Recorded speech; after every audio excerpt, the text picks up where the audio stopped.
Hello, everyone. I wanted to create this quick hit discussing networking, and this is in regard to the assignment you just completed where you had to create your own LinkedIn profile. I hope you were or I'm wondering if any of you are asking, why do we have to create a LinkedIn profile? And as I gave you all the information in regards to that particular module and that particular assignment, LinkedIn is becoming an increasingly popular place for employees to look and to glance as it's become more of a professional networking tool. And so you're starting to see a lot of people get employment, gain employment, or even just get a job interview, all thanks to who they know on their LinkedIn profile or just who they know in general. So this short little quick hit's going to discuss the purpose of networking and the purpose of creating and maintaining your LinkedIn profile. Understand, when we talk about networking, you may be asking, well, what exactly is that? And I'm sure many of you in this class have heard that word before, but you were kind of under the idea of you didn't know really what it is or how to do it.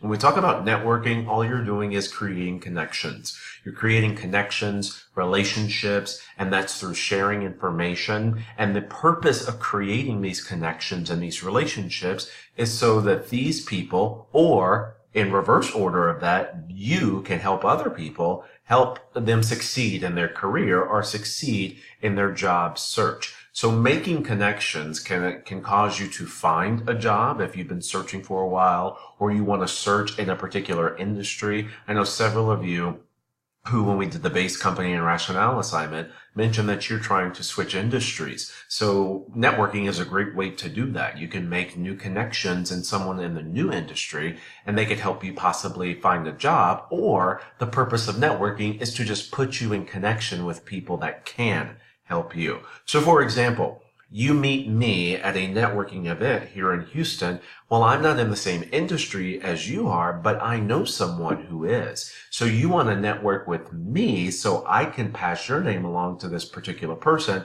and that in turn will help you maybe find an interview, score an interview, or even get a job in that particular company, corporation, or within that industry. This is why you want to create a LinkedIn profile. I'll be honest, when LinkedIn first came out, which was a couple of years ago, people just really didn't know what to do with it.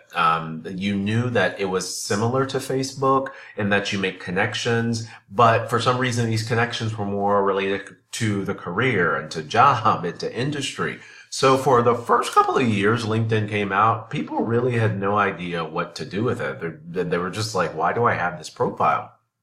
And then you started to see the numbers and the research come back that says that people were increasing their job prospects all because of LinkedIn. LinkedIn helped them make connections with people in various areas of the country that helped land them a job. So LinkedIn was starting to become the more professional networking tool and the place to go to find jobs compared to Monster.com or Indeed, some of those situations. So LinkedIn started to form its own self by becoming this networking profile. And that networking profile has led to thousands of people across the country finding a new career, getting in touch with people they need to get in touch with to find their future career, or even just landing a job. So with LinkedIn and your profile, that's why I emailed everyone in the class and essentially told everyone, make sure you keep your profile updated because you never know who can look at it. And that's the beauty about LinkedIn, is that you can look at people's profile, and depending on how they have it set, they may not know that you looked at it. I'm happy being a professor here at Lone Star, but just the other day, someone sent me an inbox message on LinkedIn asking me if I would apply for a job. Of course, I respectfully declined because I'm happy where I'm at, but I didn't even know this particular person had been viewing my profile. And she said, based on your profile, your experience, you'll be perfect for this position. So that's how LinkedIn has started to craft itself. And it's actually been working and working well for people in various industries across the country. So you want to keep your profile updated. You want, anytime you come across new experiences, you want to add that. As you start to get more people on your profile, you might want to initiate it first and then see if they're going to do it to you. But you can go on other people's profiles that you're friends with and endorse them in certain things. If you guys want to look at my profile, just type in my name. I think you type in my name and my profile will pop up. If you do want to see my profile, just send me an email and I'll send you the link to my profile. But down at the bottom of my profile, you'll see how many people have endorsed me for such skills as public speaking, communication, speech writing, things of that nature. The more endorsements you can get, that shows that people trust you in those particular areas, and that can act as a connector in some way. Something that you can't, and that's something that you can't see or you can't get on a resume.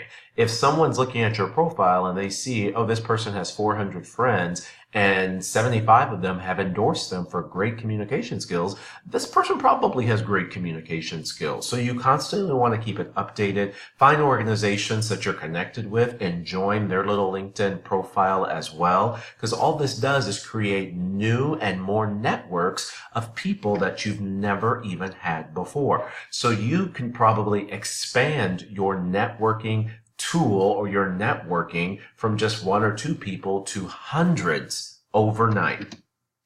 And when you talk about networking in general, there are tons of professional networking events here in Houston that you might want to start considering going to. The ones that I know of are mostly in downtown and midtown and in the Galleria area of Houston. But if you just do a quick Google search for professional networking events Houston, you will see things pop up all the time. They're typically during happy hour or in the evenings. And it's where people who may have already have a job get off work, they go grab a drink, and then they just start networking with people around them. Or it could just be people who know of the networking event who are trying to get their foot in the door. So they want to go to these events just to make connections, because you never know who will vouch for who when you start to apply for jobs. And one of the things that I do some consulting outside of this class, or outside of teaching at Lone Star. And when I do consulting, I encourage people, spend the $10, $15 and try to get you some personal business cards from Vistaprint. Vistaprint has vastly improved over the last couple of years. You can do all kinds of decorations.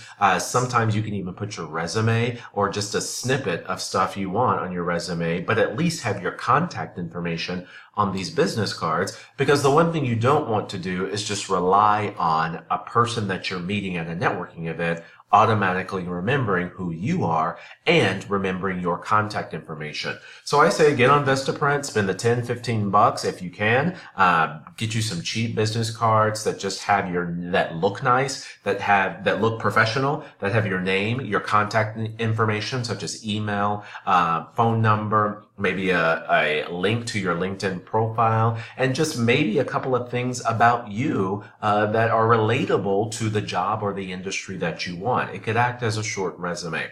So this is what I wanted you to understand about that LinkedIn activity, and understanding what the purpose was of Googling your name and seeing what pops up. And just what I expected.